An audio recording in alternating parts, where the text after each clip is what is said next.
بسم اللہ الرحمن الرحیم۔ السلام علیکم ناظرین ایک بار پھر پی ٹی آئی کارکنوں کے ساتھ دھوکہ ہو گیا۔ اتنی خوبصورتی سے اتنی باریک واردات ڈالی گئی ہے کہ ان بیچاروں کو کانوں کان خبر بھی نہیں ہوئی کہ ان کے ساتھ ہو کیا گیا ہے۔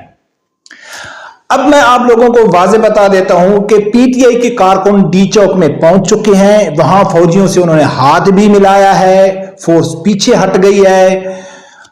اب پی ٹی آئی کی جیت میں کیا ان کو ملے گا؟ عمران خان ملے گا؟ ہرگز عمران خان نہیں ملے گا۔ پی ٹی آئی کی جیت میں جو چیز آنے والی ہے وہ ڈی چوک میں پہنچنا اور پاک آرمی کا ہاتھ ملانا۔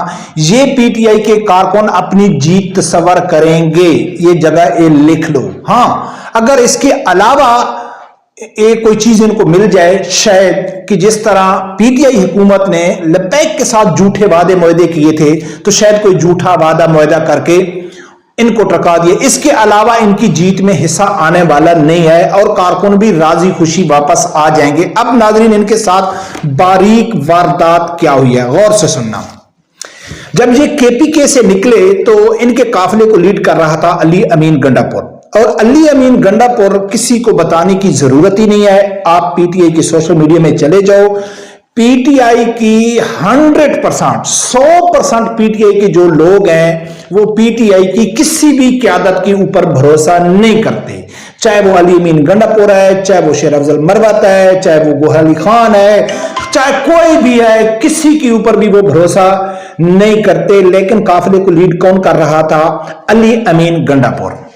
اور جب یہ نکلے یا احتجاج ہونے والا تھا تو پی ٹی آئی کے لوگ کیا کہہ رہے تھے، جو جاننے والے ہیں وہ کہتے ہیں کہ یار اگر علی امین گنڈا پور یا قیادت نے کوئی بغیرتی نہ کی تو اس دفعہ کچھ نہ کچھ ہو کے جائے گا۔ یعنی کہ پورے رستے میں پی ٹی آئی کے کارکنوں کو علی امین گنڈا پور کے اوپر بھروسہ بھی نہیں تھا۔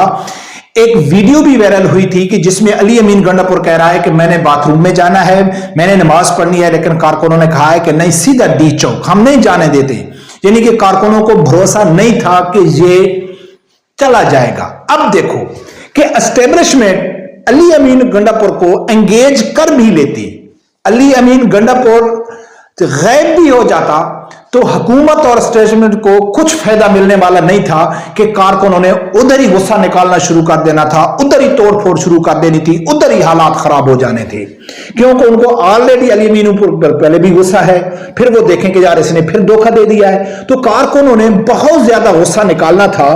تو حکومت کیا چاہتی ہے، اسٹیبلشمنٹ کیا چاہتی ہے؟ کیا وہ حالات کشیدہ نہیں، وہ نہیں چاہتے، وہ چاہتے ہیں کہ یہ ان کو انگیج کرو اور ان کو واپس بھیجو، ٹھیک ہے۔ تو انہوں نے سوچا ہے کہ علی امین گنڈا پور کو اگر ہم انگیج کرتے بھی ہیں تو ہمیں حاصل ہونے والا کچھ نہیں ہے، ہمیں فائدہ ملنے والا کچھ نہیں ہے۔ تو انہوں نے کیا کیا کہ رستے میں ہی ایک ایسی قیادت کو لایا گیا کہ جو 50 کلومیٹر پیچھے سے جب وہ نکل رہی تھی تو پوری پارٹی قیادت کہہ رہی تھی کہ اس کا سیاست سے کوئی تعلق نہیں ہے، وہ خود کہہ رہی تھی کہ میرا سیاست سے کوئی تعلق نہیں ہے۔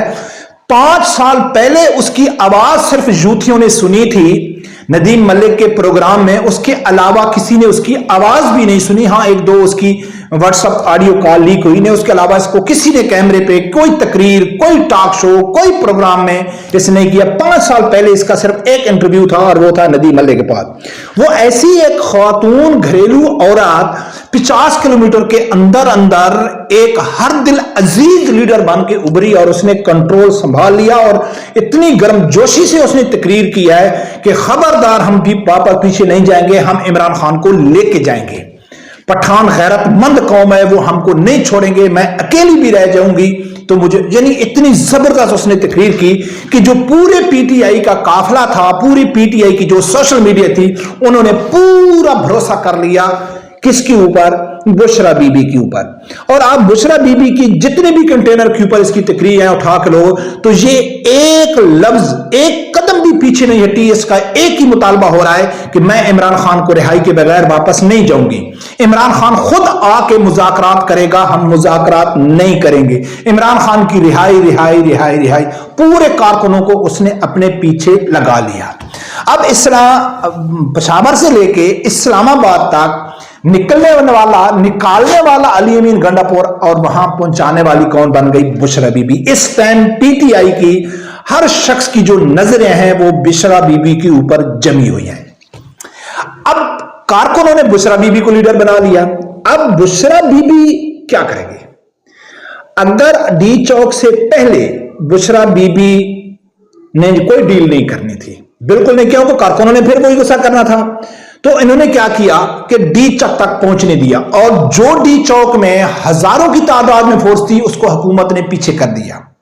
وہ فوجی ان کو ہاتھ ملا رہے ہیں اور پی ٹی آئی والے جشن منا رہے ہیں کہ ہم ڈی چوک پہنچ چکے ہیں. اب یہی سب گیم ہونی ہے، اب یہی سب واردات ہونی ہے. وہ کیسے؟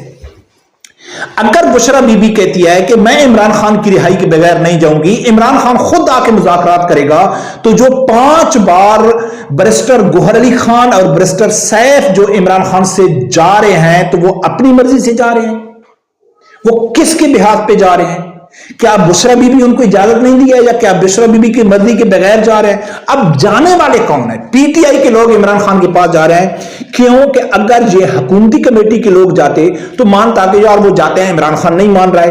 اب یہ لوگ جا رہے ہیں، یہ لوگ جا کے عمران خان کو باہر کی صورتحال سے آگاہ کریں گے، پھر اس کو مد نظر رکھتے ہوئے عمران خان نے بتانا ہے کہ بھئی ہاں کیا کرنا ہے یا کیا نہیں کرنا ہے. تو سوال یہ ہے کہ اگر بشرا بی بی جس یعنی کہ نعرے کے اوپر کارکنوں کو ڈی چوک تک لے کے آئی کہ میں عمران خان کی رہائی کے بغیر نہیں جاؤں گی، تو یہی پی ٹی آئی کے بشرا بی بی نے واردات ایسی ڈالنی ہے اور عمران خان کی رہائی کے بغیر کارکنوں کو لے کے جانا ہے اور کارکنوں کو یہی بتانا ہے کہ یہی آپ کی جیت ہے. ہم نے کہا تھا ہم ڈی چوک پہنچنا ہے، ہم نے پوری رکاوٹیں توڑ کے، ہم نے خون دے کے، ہم نے شہادتیں دے کے، ہم نے آنسو گیس سب کا مقابلہ کر کے ڈی چوک پہنچ کے دکھایا. پوری فورس پیچھے ہٹ گئی، فوج ہم کو سلام کر رہی تھی، فوج ہم کو گلے مل رہی تھی، حکومت ہمیں فوج سے لڑانا چاہتی تھی، لیکن پاک فوج زندہ باد. یہ نعرے لگاتے ہوئے پی ٹی آئی کے کارکن واپس آئیں گے.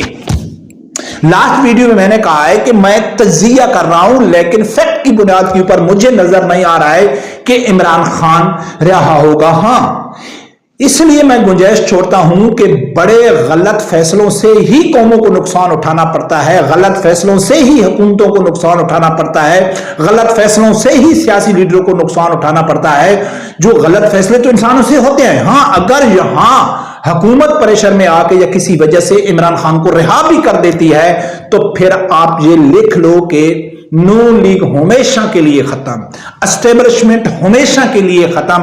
اب عمران خان اور حکومت مل کے یعنی کہ کوئی کام نہیں کر سکتے. اب سب کو معلوم ہے عمران خان کو کہ میں عوام کی طاقت سے آیا ہوں، تو وہ اسٹیبلشمنٹ کے ساتھ کوئی ڈیل، کوئی چیز یعنی کہ وہ ڈنڈا دکھائے گا. اسٹیبلشمنٹ بھی یہ نہیں چاہتی اور حکومت بھی یہ نہیں چاہتی، اور عوام بالکل اس میں کوئی شک، کوئی دو رائے نہیں ہے کہ عوام جو ہے وہ عمران خان کے ساتھ ہے. اگر عمران خان چھوٹ جاتا ہے، کل پرسوں الیکشن کا اعلان ہو جاتا ہے 1 مہینے 2 مہینے بعد، تو عمران خان تو جیت جائے گا.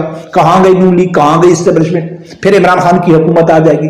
پھر جو عمران خان چاہے گا وہی کرے گا. اگر دوبارہ اسٹیبلشمنٹ عمران خان کو اتارنے کی کوشش کرتی ہے تو اب اس بار اتار کے اسٹیبلشمنٹ نے کیا کیا؟ تو اس لیے میں کہتا ہوں کہ یہ حکومت اور اسٹیبلشمنٹ، یہ حکومت اپنی حکومت کے علاوہ ہر قسم کی قربانی دینے کے لیے تیار ہے، ہر قسم کا نقصان اٹھا لے گی، لیکن عمران خان کو رہا نہیں کرے گی. یہ میرا ٹوٹلی تجزیہ ہے. اور دیکھو، انسان غلط بھی ہو سکتا ہے، لیکن مجھے کم از کم یہ نظر آ رہا ہے کہ عمران خان رہا ہونے والے نہیں ہیں. برکت دیکھتے ہیں ناظرین کیا ہوتا ہے. رب پروردگار سے یہی دعا ہے، اللہ تعالیٰ میرے سمیت ہر آدمی کو حق سچ سننے کی اور اس کے ساتھ کھڑے ہونے کی توفیق عطا فرمائے. اللہ حافظ.